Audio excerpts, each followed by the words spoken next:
Chairwoman Waters, Ranking Member McHenry, distinguished members of the committee, thank you for your invitation to appear today. I truly appreciate your interest in this matter, and I hope my testimony can be helpful to you as the committee continues its inquiry into the collapse of FTX and the efforts that are underway to help those who have been harmed.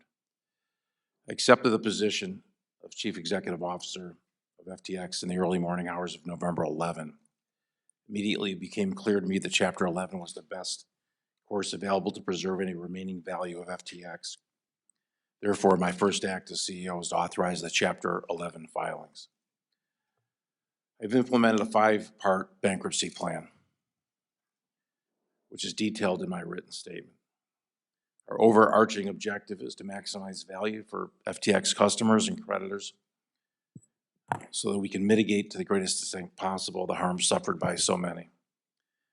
The FTX Group's collapse appears to stem from absolute concentration of control in the hands of a small group of grossly inexperienced and unsophisticated individuals who failed to implement virtually any of the systems or controls that are necessary for a company entrusted with other people's money or assets. Some of the unacceptable management practices we've identified so far include the use of computer infrastructure that gave individuals in senior management access to systems that stored customer assets without security controls to prevent them from redirecting those assets. The storing of certain private keys to access hundreds of millions of dollars in crypto assets without effective security controls or encryption.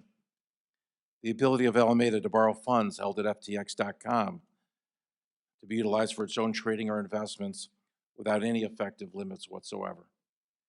The commingling of assets, the lack of complete documentation for transactions involving nearly 500 separate investments made with FTX Group funds and assets, and the absence of audited or reliable financial statements, the lack of personnel in financial and risk management functions, and the absence of independent governance throughout the FTX Group.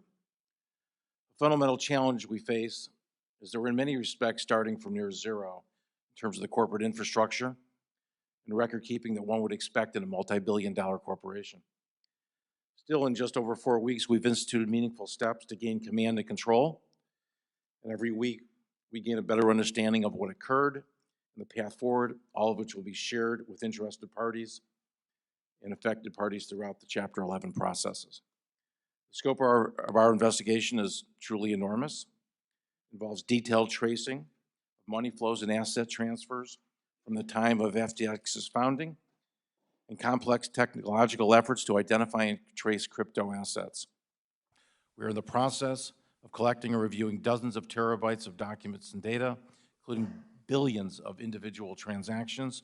We're leveraging sophisticated technology and expertise to identify and trace additional transactions and assets.